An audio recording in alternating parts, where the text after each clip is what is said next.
सभी साथियों को नमस्कार। आप सभी का मेरे चैनल हिंदी साहित्य सिंधु में हार्दिक स्वागत है। आज आप सभी के समक्ष मैं एक लोक कथा जिसका नाम है सोन देश की राजकुमारी प्रस्तुत करने जा रही हूँ। आशा है आप सभी को पसंद आएगी। राजा विक्रमादित्य का दरबार लगा हुआ था। सोने से मढ़ी दीवारों पर लाल पन्ने जड़े हुए थे। हीरे मोतियों की झालरें झूल रही थीं।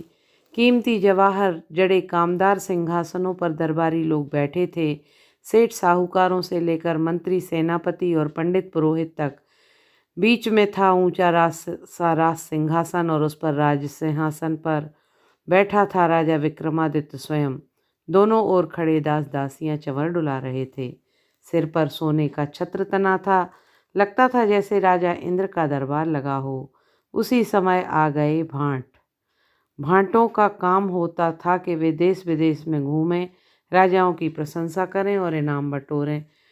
भाट बहुत दूर से कई देश घूमते हुए आए थे। रास्ते में उन्होंने सैकड़ों राजाओं के दरबार देखे थे, पर राजा विक्रमादित्य का दरबार तो उन्हें एकदम अनूठा लगा।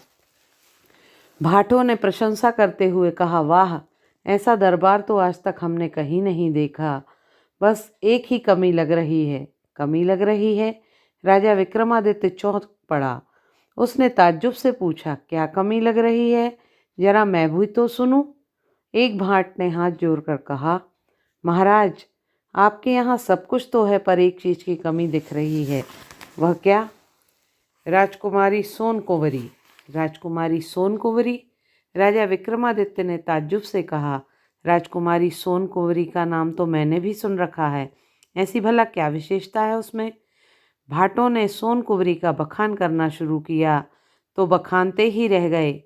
सोने जैसा मचकता हुआ रंग, बादलों की तरह काले काले लंबे केश, हिरणी जैसी ये बड़ी बड़ी आँखें, सुग्गे की चोंच जैसी नाक, कमल की दल की भांति लाल लाल पतले होंठ, हंसनी जैसी चाल। राजा विक्रमादित्य ने सुना तो मोहित हो गया। उसने सोचा, सचमुच जहाँ ऐसी सुंदर राजकुमारी सोन कुंवरी नहीं है, वहाँ मानो कुछ भी नहीं है। जैसे भी होगा, मैं जरूर सोन कुंवरी को रानी बनाकर अपने महल में लाऊंगा। उन्होंने तुरंत ही राजपाट मंत्री को सौंपते हुए कहा, भाटों को इनाम देकर विदा कर दो, मैं सोन कुंवरी को लाने जा रहा हूँ। वह तो बड़ा ही मुश्किल काम है महाराज। दूसरे भाट ने हाथ जोड़कर राजा को रोकते हुए कहा, सोन कुंवरी तो आज तक कोई नहीं पा सका और ना उसे प्राप्त करना संभव ही है। क्यों? भाट ने कहा, महाराज, सोन कुंवरी सोन देश की राजकुमारी है। वह जिस चीज़ को चाहे सोना बना दे। इसलिए सोन देश का राजा सोन कुंवरी को 7 तालों में बंद करके रखता है। अगर कोई सोन कुंवरी का नाम भी ले लेता है तो राजा उसे मरवा डालता है। राजा विक्रमादित्य ने सोचते हुए कहा, अब तो मैंने तय कर लिया है कि जब तक सोन कुंवरी मुझे नहीं मिलेगी मैं वापस नहीं लौटूंगा। और राजा विक्रमादित्य वहाँ से चल दिए। जांचते पूछते पता लगाते नदी पहाड़ लांघते आखिर वह जैसे तैसे सोन देश पहुँच गए। अब उनके सामने समस्या थी कि सोन कुंवरी से मिला कैसे जाए। सोन कुंवरी तो 7 तालों के अंदर बंद थी। हर फाटक पर 7 सिपाही पहरे पर तैनात थे। कोई भीतर जा ही नहीं सकता था। उससे मिलने का केवल एक ही उपाय था कि सीधा राजा से जाकर अनुमति ली जाए। लेकिन राजा तो सोन कुंवरी का नाम भी लेने वाले का सिर कटवा देता था। तब क्या किया जाए? राजा विक्रमादित्य को कोई उपाय नहीं सूझ रहा था। संयोग की बात है, उस दिन उसे पता चला कोई दुश्मन राजा सोन देश पर चढ़ाई करने आ रहा है। उसके पास सैकड़ों हाथी, हजारों घुड़सवार और लाखों पैदल सिपाही हैं। सोन देश के राजा ने जब यह सुना तो एकदम से घबरा गया। सेना तो उसके पास थी नहीं। सेना तो उसके पास थी, पर दुश्मन की सेना बहुत बड़ी थी। इतनी बड़ी सेना के आगे सोन देश का राजा टिक नहीं सकता था। उन्होंने तुरंत ही नगर भर में ढिंढोरा पिटवा दिया। जो वीर इस लड़ाई में दुश्मन को हरा देगा उसे राजा की ओर से मुंह मांगा इनाम दिया जाएगा। लोगों ने एक कान से सुना, दूसरे कान से निकाल दिया। कोई एक व्यक्ति दुश्मन तो था नहीं जिसे कुश्ती लड़कर हराया जाता। वहाँ तो पूरी सेना से लड़ने की बात थी। मुँह मांगा इनाम पाने के लालच में कौन मौत के मुंह में जाए। लेकिन राजा विक्रमादित्य ने दिमाग में तुरंत एक विचार कौंधा। सोन कुंवरी को पाने का इससे बढ़िया मौका नहीं मिलने का। वह तुरंत सोन देश के राजा के पास पहुंचा और कहने लगा, महाराज, मैं दुश्मन को हराने की क्षमता रखता हूँ। तुम दुश्मन को हरा सकते हो? सोन देश के राजा ने ताज्जुब से राजा विक्रमादित्य की ओर देखकर पूछा, तुम कौन हो? लगते तो ऐसे हो जैसे कहीं के राजा हो। क्या नाम है तुम्हारा? राजा विक्रमादित्य ने अपना असली परिचय छुपा लिया। बस इतना ही कहा, मेरा नाम विक्रम है। मैं हर प्रकार के अस्त्र शस्त्र चलाना जानता हूँ। लड़ाई के दांव पेच भी अच्छी तरह समझता हूँ। विश्वास मानिए, मैं आपके दुश्मन को जरूर हरा दूंगा। जानते हो उसके पास कितनी फौज है? जानता हूँ महाराज, राजा विक्रमादित्य ने कहा, और यह भी जानता हूँ कि दुश्मन का मुकाबला करने के लिए इतनी जल्दी उतनी बड़ी फौज इकट्ठी करना कितना मुश्किल काम है। पर मैं तो उसे दूसरे ही उपाय से हराऊंगा। बात ठीक ही थी। राजा भी जानता था कि फौज इकट्ठी करने का अब उपाय करना व्यर्थ है, इसलिए तो वह भी बहुत घबराया हुआ था। ताज्जुब से उसने पूछा, लेकिन अब तुम अकेले उसे कैसे हराओगे? विक्रमादित्य ने कहा, महाराज, जब बल काम नहीं देता तब बुद्धि से काम लेना चाहिए। मैं अपनी बुद्धि के बल से ही दुश्मन को परास्त करूंगा। राजा विक्रमादित्य की बातें सुनकर सोन देश का राजा बड़ा प्रभावित हुआ। उसे विश्वास हो गया कि यह वीर जरूर दुश्मन को हराने में समर्थ है। बड़े आदर से उसने अपने पास बिठाकर कहा, अगर किसी तरह तुम दुश्मन को हराने में कामयाब हुए तो मैं वचन देता हूँ, जो भी तुम चाहोगे तुम्हें दिया जाएगा। बहुत अच्छा महाराज, पहले मैं दुश्मन को हरा तो दूँ, फिर इनाम की मांग कर लूँगा। लेकिन एक बात है। वह क्या? दुश्मन को हराने के लिए मुझे आपकी मदद की ज़रूरत पड़ेगी। हाँ हाँ, क्यों नहीं, आखिर यह काम तो मेरा ही है। सोन देश के राजा ने खुश होकर कहा, बोलो, मैं तुम्हारी किस तरह से मदद करूं? राजा विक्रमादित्य ने कहा, चलिए हम पहले एक बार यह तो दिखाएं कि दुश्मन अपना पड़ाव कहाँ डालता है, फिर आप मेरी बुद्धि का चमत्कार देखिए। सोन देश का राजा तुरंत तैयार हो गया। दोनों रथ पर सवार होकर चल पड़े। नगर के बाहर पहुंचकर उन्होंने देखा, थोड़ी ही दूर पर खूब लंबा चौड़ा सा मैदान था। राजा विक्रमादित्य ने सोचते हुए कहा, मुझे लगता है दुश्मन की सेना इसी मैदान में पड़ाव डालेगी। हाँ, सोन देश के राजा ने सिर हिलाकर हामी भरते हुए कहा, मुझे भी ऐसा ही लगता है। इसके अलावा और जगह ही कौन सी है? तब ठीक है, अब आप एक काम करवाइए। क्या?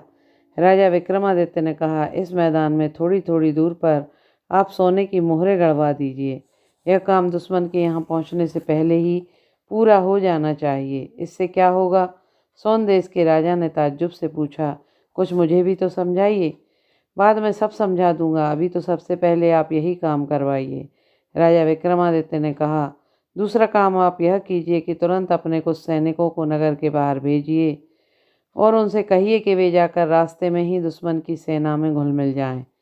अरे, यह क्या कह रहे हो? ठीक ही कह रहा हूँ महाराज, राजा विक्रमादित्य ने कहा, हमारे सिपाही दुश्मनों से ऐसे मिले मानो हमसे नाराज होकर गए हों और उससे बदला लेने के लिए ही दुश्मन की मदद करना चाहते हों। वे सब भी उन्हीं के साथ आकर मैदान में पड़ाव डाल दें। तब जब मैदान में पड़ाव पड़ जाए तो हमारे वही सिपाही दुश्मन की सेना में यह बात फैला दें कि सोन देश के राजा ने सोने की मोहरें देकर दुश्मन के सेनापति और सिपाहियों को अपने साथ मिला लिया है। अरे वाह! सोन देश के राजा को जब विक्रमादित्य की चाल कुछ समझ में आई, तुरंत खुश होकर कहा, इस पर दुश्मन का राजा पड़ाव में जब खुदाई करवाएगा तो वहाँ उसे मोहरें मिलेंगी। आप यही करना चाहते हैं ना? हाँ महाराज, विक्रमादित्य ने कहा, बस फौरन यह सारा काम पूरा करवा दीजिए। मुझे विश्वास है जीत हमारी ही होगी। सोन देश के राजा ने तुरंत ही वैसा करवा दिया जैसा विक्रमादित्य ने कहा था। मैदान में सैकड़ों जगह मोहरें गड़वा दी गईं। कुछ विश्वासी सैनिक भी नाराज होने का बहाना करके दुश्मन की फौज में जा मिले। तब सोन देश के सिपाही दुश्मन राजा की सेना में आ मिले तो वह बड़ा खुश हुआ। उसने सोचा, मेरे पास तो पहले ही इतनी बड़ी ज़मीन है, इतनी बड़ी सेना है, ऊपर से सोनदेश के सिपाही भी आकर हमसे मिल गए हैं। अब तो मैं अवश्य सोनदेश को जीत कर सोनकुंवरी से विवाह करूँगा, इसमें जरा भी संदेह नहीं। खुशी खुशी वह सेना के साथ मैदान में आ पहुँचा। घोड़ा रोककर दुश्मन राजा ने हुक्म किया, इसी मैदान में पड़ाव डालकर सेना जरा आराम कर ले, सवेरा होते ही हम सोनदेश पर चढ़ाई करेंगे। तुरंत पड़ाव पड़ गया। कुछ सिपाही हाथी घोड़े के चारे का पानी का इंतजाम करने में लग गए, कुछ सिपाही सेना के खाने पीने का इंतजाम करने लगे और राजा अपने डेरे में ही मखमली गद्दों पर पड़ा सोनदेश को जीतने और सोनकुंवरी से ब्याह करने की बात सोच सोचकर अपने मन में खुश होकर फूला नहीं समा रहा था। अभी आधी रात भी नहीं बीती थी कि एकाएक राता की नींद उचट गई। उसे लगा डेरे के बाहर खड़े 2-4 लोग आपस में बातें कर रहे हैं। वह कान लगाकर सुनने लगा। एक आदमी कह रहा था, भाई जान बचानी हो तो जल्दी यहाँ से भाग चलो। दूसरे आदमी ने कहा, क्यों? पहले आदमी ने जवाब दिया, सोनदेश के राजा ने हमारे सेनापति और बहुत से सिपाहियों को मोहरे की घूस देकर अपनी ओर मिला लिया है। अब वह किसी भी समय हम पर हमला करके हमारे राजा को बंदी बना सकता है। ऐसा कैसे हो सकता है तुम? दूसरे आदमी की बात काटते हुए तीसरे व्यक्ति ने कहा, सब कुछ हो सकता है भाई। मैंने आज ही अपनी आंखों से देखा है, सेनापति स्वयं सोनदेश के राजा से मोहरे लेकर अपने डेरे में गाड़ रहे थे। और भी बहुत से सिपाहियों ने मोहरे छिपाकर जमीन में गाड़ रखी हैं। जब हमारे राजा बंदी बना लिए जाएंगे तब लोग उन मोहरों को निकाल कर अपने अपने घर लौट जाएंगे। दुश्मन राजा ने यह सुना तो सन्न रह गया। उसने गरज कर आवाज़ दी, कौन है बाहर? लेकिन बाहर से कोई उत्तर नहीं मिला। दुश्मन देश राजा ने जल्दी से बाहर निकल कर देखा, पर वहाँ उसे कोई नहीं दिखाई दिया। बातें करने वाले राजा की आवाज़ सुनते ही भाग गए थे। दुश्मन राजा बड़ी दुविधा में पड़कर खड़ा खड़ा सोचने लगा, यह कैसे हो सकता है? मेरे सेनापति तो मुझे बहुत चाहता है। सेना का एक एक सिपाही भी मेरे लिए जान देने को हर वक्त तैयार रहता है, हर वक्त तैयार रहता है। ये सभी इस तरह की मुझसे धोखेबाजी नहीं कर सकते। लेकिन जब एक एक बात कान में पड़ गई तो पड़ ही गई। कोई शक हो जाए तो जल्दी ही दिमाग से नहीं मिटता। दुश्मन राजा ने सोचा, असलियत का पता लगाना चाहिए। तुरंत सेनापति के डेरे की ओर चल दिए। डेरे के पास उसे एक जगह की मिट्टी कुछ भुरभुरी सी लगी, जैसे कुछ ही समय पहले खोदी गई थी। राजा को शक हुआ। उसने स्वयं उस जगह बैठकर खोदना शुरू किया तो देखता क्या है, वहाँ सचमुच सोनदेश की मोहरें गड़ी हुई हैं। अब तो दुश्मन राजा के हाथ पांव कांपने लगे। उसने और भी कई जगहों की खुदाई की। सोनदेश के राजा ने जगह जगह पर मुड़वें तो गड़वा ही रखी थी, सो हर खोदी गई जगह में उसे मोहरें मिली। राजा को और तो कुछ सूझा नहीं। वह तुरंत घोड़े पर सवार हुआ और अपनी जान बचाने के लिए वहाँ से भाग खड़ा हुआ। पहरेदारों ने जब अपने राजा को अकस्मात इस तरह भागते देखा तो उन्होंने समझा शायद दुश्मन ने हमला कर दिया है। फिर क्या था, वे भी चीखते चिल्लाते अपनी जान बचाने के लिए भाग खड़े हुए। शोरगुल सुनकर पूरी सेना ही जाग गई। सबने देखा कि राजा भाग रहा है, सिपाही पहरेदार भी भाग रहे। बस सारी सेना में हड़बड़ी मच गई और जिसको जिधर राह मिली वह उसी ओर भाग चला। राजा विक्रमादित्य ने सोनदेश के सिपाहियों को पहले से ही समझा रखा था। उन्होंने जब दुश्मन की सेना को यूं भागते देखा तो तुरंत उन्होंने भी पीछे से हमला बोल दिया। बस फिर क्या था, दुश्मन के सिपाहियों के हाथ पांव और सिर कट-कट कर धरती पर उछलने लगे। जगह जगह खून की धाराएं बहने लगीं। अब तो दुश्मन की सेना को दिन में भी तारे दिखाई देने लगे। वह अपनी जान बचाने के लिए और तेज भागी। उधर दुश्मन राजा को विश्वास हो गया, सचमुच मेरी सेना मोहरे लेकर सोनदेश के राजा से मिल चुकी है और अब मुझे पकड़ने के लिए मेरी ओर भागी आ रही है। उसने अपने घोड़े को एड़ लगाई और घोड़े को और तेजी से दौड़ा दिया। नतीजा यह हुआ, बिना लड़ाई लड़े ही विजय श्री विक्रमादित्य के हाथ थी। सवेरा होने पर सोनदेश के राजा ने देखा तो दुश्मन का एक भी सिपाही उसे जिंदा दिखाई नहीं पड़ा। विक्रमादित्य ने आकर पूरी बात बताई और कहा, हमारी चाल सचमुच काम कर गई और दुश्मन राजा अपनी जान बचाकर भाग गया। वह भागा तो उसके पीछे पूरी पूरी सेना भी भागी।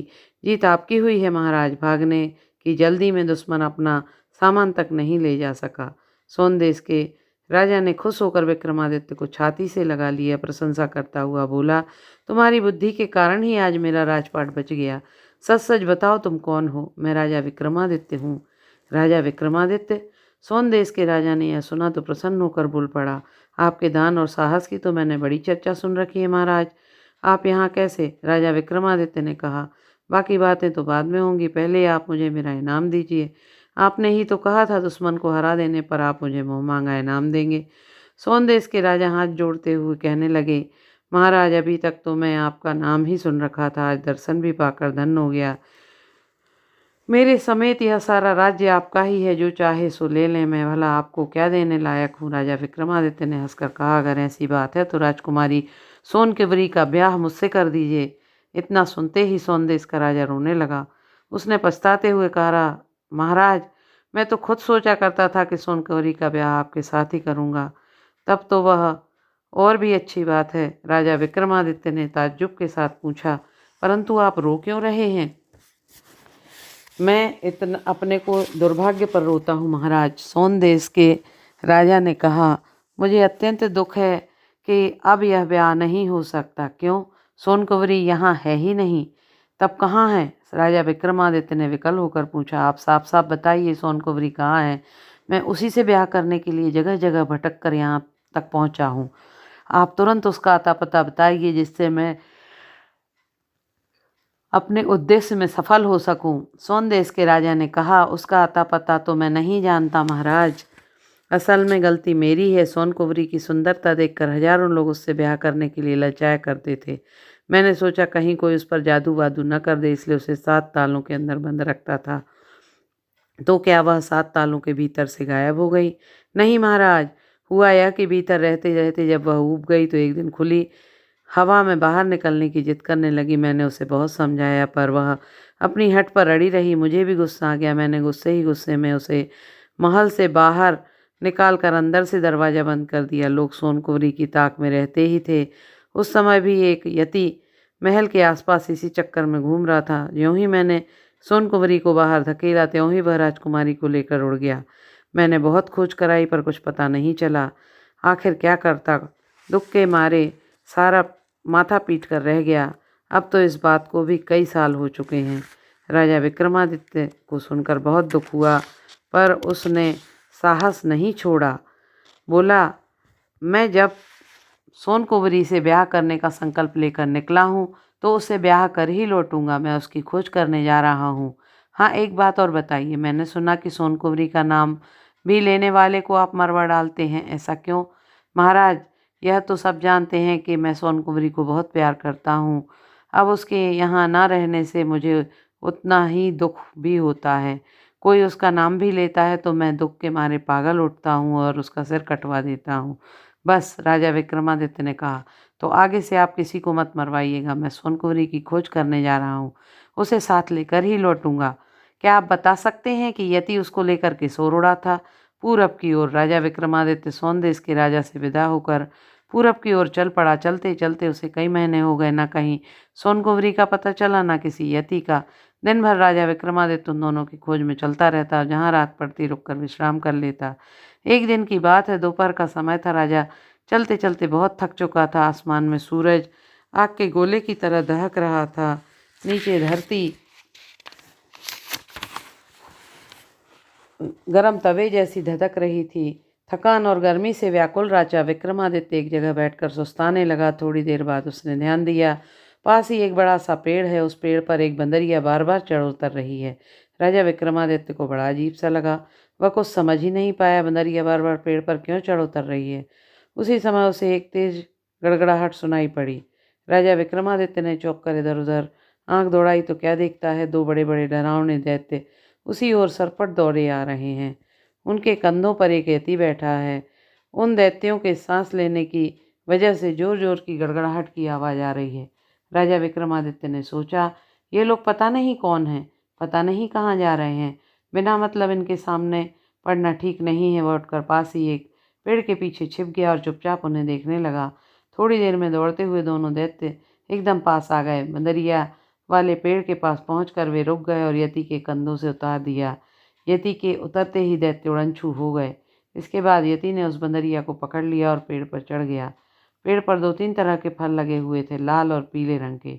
यति ने लाल रंग का एक फल तोड़कर बंदरिया को खिला दिया।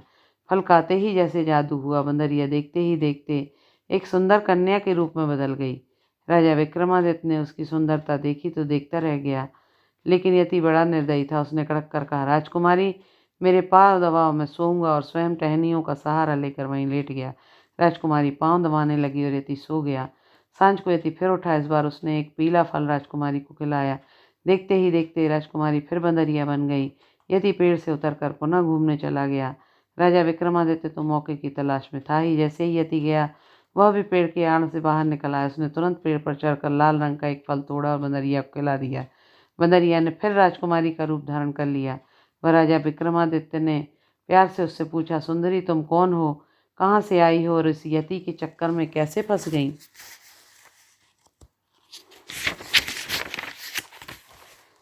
राजकुमारी ने कहा, मैं सोन देश की राजकुमारी सोनकुंवरी हूँ। सोनकुंवरी? राजकुमारी की सुंदरता पर तो राजा पहले ही मोहित हो चुका था। अब तो उसने सुना कि यही सोनकुंवरी है तो खुश होकर बोल उठा, मेरी मेहनत सफल हो गई, आखिर तो मुझे मिल ही गई। राजकुमारी ने ताज्जुब से पूछा, तुम कौन हो और यहाँ कैसे पहुँचे? राजा विक्रमादित्य ने पूरी बात बताते हुए कहा, मैं कब से तुम्हारी ही खोज में भटक रहा हूँ। अब मैं तुम्हें रानी बनाकर यहाँ से अपने नगर को ले चलूँगा। सोनकुंवरी ने उदास होकर कहा, यहाँ से मेरा छुटकारा कभी नहीं हो सकता राजा। यति बड़ा ही दुष्ट है, सैकड़ों दैत्य और दानव उसके बस में हैं। यह उड़ना भी जानता है। मैं कहीं भी रहूँगी, यह मुझे खोजता खोजता वहाँ पहुँच जाएगा। बल्कि तुम यहाँ से तुरंत भाग जाओ। अगर यति को कहीं पता चल गया तो वह दैत्यों से तुम्हें भी मरवा डालेगा। उस दुष्ट को आगे तुम्हारी कोई वीरता नहीं चल सकती। वह तो मैं भी जानता हूँ सोनकुंवरी, लेकिन मनुष्य को कभी धैर्य नहीं छोड़ना चाहिए। तुम तो साहस से काम लो। अब तो तुम्हें इस नीच के शिकंजे से छुड़ाए बिना मैं नहीं लौटूंगा। नहीं नहीं राजा, मेरे लिए अपने को संकट में मत डालो। राजकुमारी की बात बीच में ही काटकर राजा विक्रमादित्य ने कहा, तुम सिर्फ इतना ही करो, इस दुष्ट यति से किसी तरह यह पूछ लो कि उसका प्राण कहाँ रहता है। राजकुमारी ने चिंतित होकर कहा, लेकिन भला यह कैसी बात मुझे बताएगा ही क्यों? राजा विक्रमादित्य ने कहा, यह कौन सा मुश्किल काम है, केवल चतुराई चाहिए। किसी तरह से भी उसे प्रसन्न कर लो, फिर बातों बातों में उससे पूछ लो। दूसरी बार यति जब आए तो राजकुमारी सोनकुंवरी ने उसकी बहुत सेवा की, ऐसे मीठे मीठे बातें की कि वह खुश हो गया और एक दिन सोनकुंवरी से हंस हंस कर बातें करने लगा। सोनकुंवरी ने मौका देखकर इठलाते हुए पूछा, क्यों जी, तुम्हारे प्राण कहाँ बसते हैं? यति बड़ा दुष्ट था, वह अपने प्राण को बहुत छिपा कर रखता था। भला इतनी आसानी से कैसे बताता? लेकिन सोनकुंवरी ने भी पता करने की ठान रखी थी। उसने प्यार जताते हुए कहा, देखो जी, मैं तुम्हें कितना प्यार करती हूँ। तुम हरदम इधर उधर घूमते रहते हो, जब तक लौट नहीं आते तब तक मुझे तुम्हारी बहुत ही चिंता सताए रहती है। मुझे डर है कहीं किसी ने तुम्हें मार डाला तो मैं किसके सहारे जीऊँगी। इसलिए अगर तुम अपने प्राण का पता बता दो तो मैं हरदम उसकी देखरेख करती रहूँगी। यति आखिर सोनकुंवरी की बातों में आ गया। उसने बता दिया, इसी पेड़ के खोखल में एक तोता रहता है।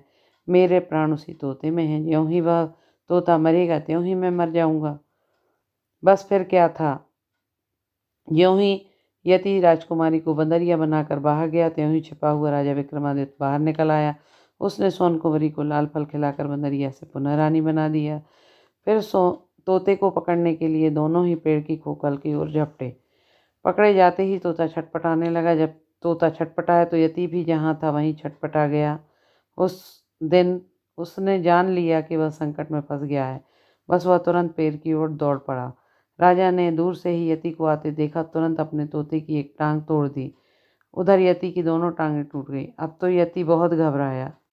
पकड़े जाते ही तोता छटपटाने लगा और जब तोता छटपटाया तो यति भी जहाँ था वहाँ छटपटा उठा। उसने जान लिया वह संकट में फंस गया है। बस वह तुरंत पेड़ की ओर दौड़ पड़ा।